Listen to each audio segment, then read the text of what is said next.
Pulau Pinang ini, setakat ini masih terdapat 50 kampung, 50 kawasan perumahan yang menumpak,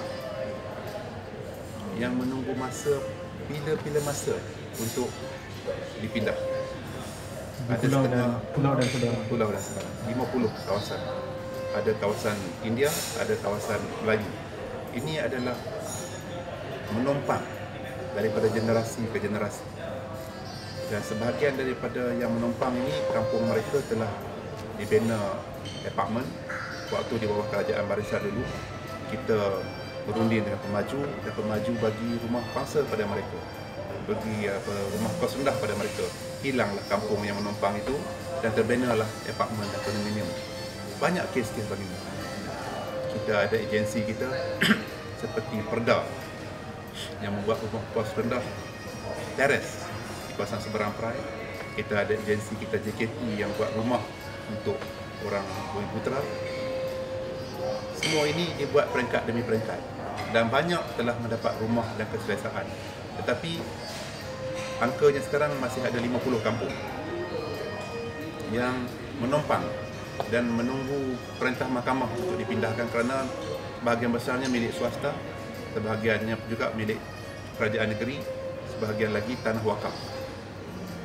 Keluarga yang terlibat rata-rata dapat dilihat dalam kategori 7,000 keluarga, dan dia melibatkan individu seramai 35,000 di semua kawasan, semua daerah. Melia Indian Allied. Jadi dia kena ada perancangan yang khusus, teliti, teratur dan perlu kuasa keinginan politik yang tinggi. There must be a very strong political will untuk mengatasi masalah ini. Kalau tak ada perancangan, tak ada blueprint, tak ada keinginan untuk menyelesaikan, masalah ini akan berlarutan. Selama 55 tahun, saya rasa separuh daripada masalah ini telah selesai. Mungkin kalau dibuat kajian, saya tak dapat privy pada survey dulu kerana waktu tu mungkin saya muda lagi. Saya yakin waktu merdeka dulu, kawasan yang menumpang ini mungkin 100. Kampung-kampung yang menumpang, kawasan-kawasan perumahan yang menumpang, India dan Melayu, mungkin 100. Hari ini dah berkurang ke 55. Lagi 2-30 tahun ataupun mungkin cepat daripada itu, kalau Pulau Pinang ini diambil alih oleh Barisan Nasional dan ada komitmen yang kuat daripada Kerajaan Persekutuan dengan satu bajet khas, masalah ini dapat selesaikan masa ke semasa, generasi ke generasi.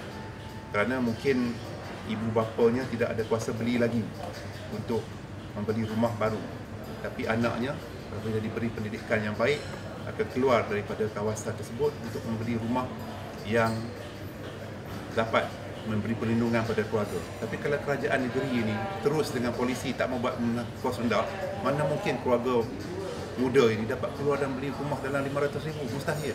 Dia kena start small dulu, dia kena mula dengan kecil, baru dia dapat membaiki hidup dan beli rumah yang lebih besar di masa-masa akan datang. Jadi ini kalau saudara lihat telah dilakukan oleh barisan, we should have done more. I agree. Saya setuju, kita patutnya melakukannya dalam kadar yang lebih cepat. Tapi mungkin waktu itu kita tak terfikir yang kita akan kalah, yang menyebabkan kita lakukan fasa demi fasa. Tapi fasa kita itu telah terhenti oleh keputusan rakyat. Persoalannya sekarang telah diberi mandat baru pada kerajaan baru yang tidak melaksanakan fasa seterusnya, kosong. Lebih baik bagi balik kerajaan lama supaya kita dapat teruskan fasa-fasa yang kita telah rancang sebelum ini untuk kebaikan rakyat secara keseluruhan. Dapat tak gambaran jelas? Dulu ada mungkin 100 kampung-kampung menumpang, sekarang tinggal 55. 4 tahun dulu. Tapi selepas 4 tahun, pos masih kekal 55, tak bergerak. Tapi kalau kerajaan barisan memerintah 4 tahun lepas, mungkin hari ini dah tinggal 45. Ya? Ini akan jadi kempen, slogan kempen election. Saya bercakap daripada hati saya, perasaan saya sebagai orang yang cintakan negeri ini, yang merupakan tempat tumpah darah saya. Dan saya harap, I always wish the best for orang Pulau Pinang. line up yang terbaik untuk orang Pulau Pinang. Selagi saya diberi kejayaan, diberi jawatan dan mudah-mudahan diberi mandat selepas ini, saya akan terus berusaha untuk orang Pulau Pinang demi untuk kebaikan orang Pulau Pinang hari ini dan masa depan. Bagi report card untuk Gua Eng, politik kepada masyarakat Cina dia mungkin dapat 8/10. Tinggi. Report card politik untuk masyarakat Cina dia dapat 8/10. Report card politik untuk orang Melayu mungkin dia dapat 2/10 lah. Report card fail lah. Tapi report card untuk rakyat Pulau Pinang dari segi pembelaan perumahan, pembelaan kebajikan, pembelaan pembangunan, pembelaan kemudahan asas, pembelaan yang sepatutnya diberi, saya rasa dia fail lah. 4. Tapi politik dia menang. Tapi adakah sampai bila-bila orang Pulau Pinang nak hidup dengan politik?